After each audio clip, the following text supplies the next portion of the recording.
Сары ташты казып алып келүү оңой эмес. Ага кошумча аны иштетүү көп чыгашаны талап кылат. Ташты кесип жылмалап белгилүү бир өлчөмгө салуу үчүн заводдун жумушчулары атайын кесиптик окуу жайынан окуп келишкен. Бул чакан ишканада азыр 5 адам жумуш менен камсыз болгон. Эпидемиологиялык кырдаал туруктаса жумуш орундарын көбөйтүү пландалган.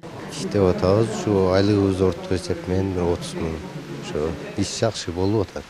Четтеги тапкан айлык таап атабыз ушул жерде.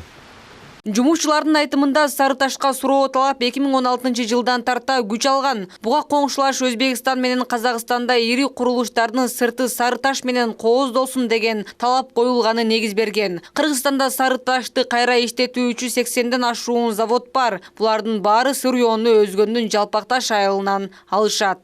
Кичине ушу элди кол коңшулар иш менен камсыз болуп ушул жерде Россияга барбай 5 адам иштеп атат. Ушу ташты Сырыоону Куршаптан Жалпакташтан алып келебиз. Ушинтип даярдап, ушинтип кесип биз экспортко жөнөткөнгө аракет кылып ушул жерде растап атабыз.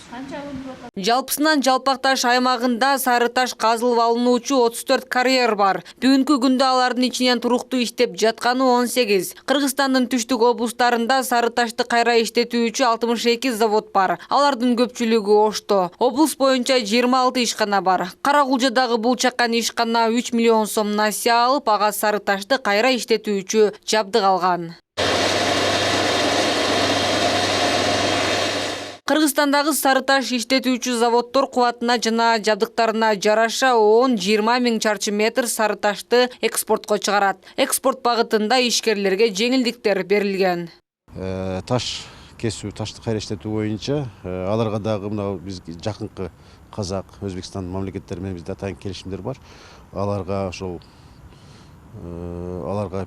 экспорт боюнча дагы кыйла көп жеңилдиктер берилген. Алар өздөрү түзмө-түз байланышып бүгүнкү күндө экспорттолуп атат. Сары таш таш түрүндө эмес, аны кайра иштетип, плитка түрүндө, изделие түрүндө экспорттолуп атат да. Негизинен быйылкы жылы былтыркыдай эле деңгээлде таш экспорту ошо деңгээлде да. Быйыл дагы себеби быйыл шарттар возможность жакшы болду. Себеби акыркы 2018 жылкы Өзбекстан мамлекети менен биздин Кыргызстандагы келишимдер негизинде бул иш-чара өз деңгээлине жетти да.